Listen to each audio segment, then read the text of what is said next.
Roll into our post race for today's 53rd annual Food City 500. And our second place finisher, Kyle Busch, he drove the number 18 M&M's Toyota. And our third place finisher is Brad Keselowski. He drove the number 2 Miller Lite Ford.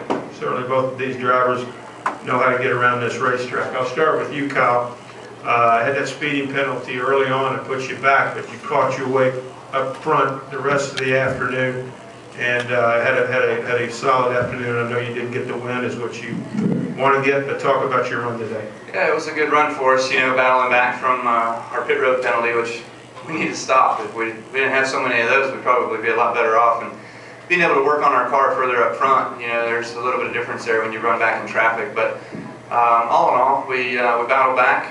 Crew chief made some good calls, and Picker did a good job on pit road. And then, you know, you got to hustle it and really drive hard out there on the racetrack, especially after restarts, and then, you know, get what you can get. But good day for the M&M's Camry. Wish it was a little bit more, but you know, there at the end, we're probably holding up the guys behind me. But I just track position's everything here anymore. You know, it's frustrating the way that is, but you know, I wish I could have kept up with the 5, but he just took off and left us all, and I was just too tight there at the end, really battling center of the corner turn, just not being able to get it to do what it needed to do.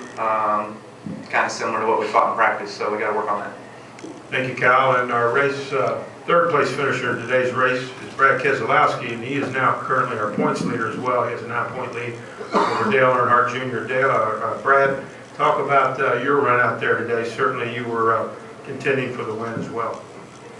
Yeah, you know, at the end it started to come together, and we weren't very close at the start, that's for sure. But the guys on the 2 team got it dialed in there towards the end and had a shot at a solid finish. I don't think I had anything for Casey. I don't know if anyone did.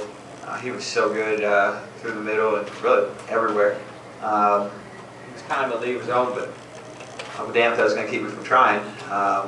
So he drove a good race, got himself in position, and worked me over pretty good. And somehow we worked through traffic and got back by him. But obviously that last yellow, I haven't seen a replay of what happened, but cost us the lead, and you know, kind of hung in there and raced Kyle here pretty hard for second, and then Kurt came in there and raced pretty hard for third, and we just had a good battle going there. Kind of hated to see that one come to an end.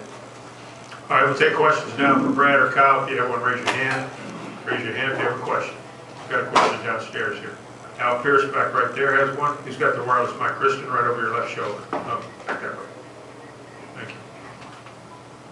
Yeah, Al Pierce from Auto Week. For both of you guys, to the untrained eye, and that includes almost everybody in this room, these cars appear to be not totally dissimilar from last year in that they behaved and ran and handled like they might have last year. From where you guys sat, were these cars different from what we had here a year ago, or did we just not recognize the subtle differences from where we sit? You can have this one, Brad.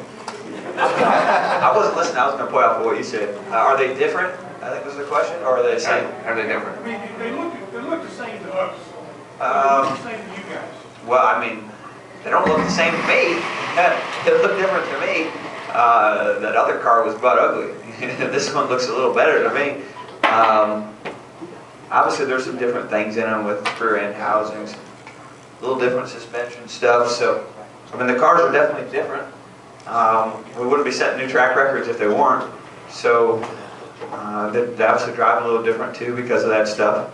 So, I guess I'm not quite sure what you're getting at there, but they're definitely a different challenge, and hopefully an upgrade for the future.